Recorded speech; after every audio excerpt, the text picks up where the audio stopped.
ئەمانە بەشێکن لە مامۆستایانی بەشی ڕاگەیاندنی زانکۆ و پەیمانگاکانی هەرێمی کوردستان لە چوارچێوەی سیمپۆزیۆمێکدا کە زانکۆی هەڵەبجە ڕێکی خستبوو چەندین توێژینەوەیان خستە ڕوو بە ئامانجی بەرەو پێشبردنی خوێندنی میدیا لە هەرێمی کوردستان.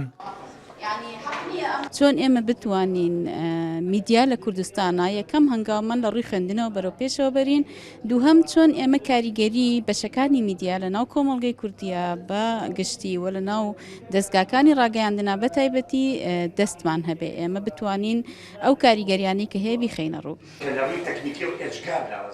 مامۆستایانی زانکۆ بڕوایان وایە سیستمی خوێندن لە بەشەکانی ڕاگەیاندن لە زانکۆ و پەیمانگاکانی هەرێمی کوردستان پێویستی بە گۆڕانکاری بنەڕەتی هەیە.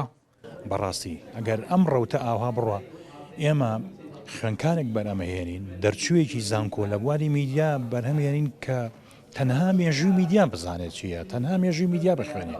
بەڵام ئەمڕۆ داخوازی و داواکاری بازاڕی میدیا ئەوەیە کە خوێنکار لە تەکنەلۆجیای نوێی بۆ نمونە مۆنتاژکردنی نوێ سەردەمیانە بزانێ، گرافیک دیزاین لە بواری سایتی ئەلکترۆنی و ڕۆژنامەی ئەلکترۆنی چۆن ئەکرێ، چۆن بە بۆ جۆرناڵ مۆبایل سمارتفۆن بەکاربێنێ، چۆن راپۆرتێکی تەلەڤیزیۆنی ئامادە بکە و لایڤی پەخشی ڕاستەوخۆی بکە.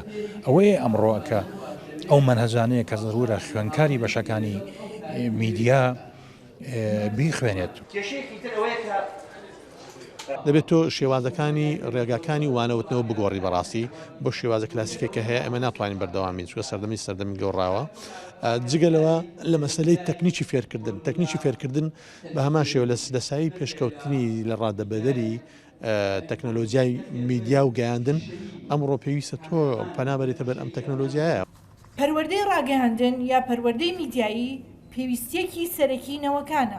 بڕیارە ڕاستپاردە و لێکەوتەکانی سیمپۆزیۆمی خوێندن و پەروەردەی میدیایی کە بەشی ڕاگەیاندنی زانکۆی هەڵەبجە بە هاوبەشی ڕێکخراوی چاودێری میدیای کوردی ئەنجامیاندا بوو ئاڕاستەی لایەنە پەیوەندیدارەکان بکرێت لە حکوومەتی هەرێم بە ئامانجی گۆڕانکاری لە پرۆسەی خوێندنی میدیایی لە زانکۆ و پەیمانگاکانی هەرێمی کوردستاندا.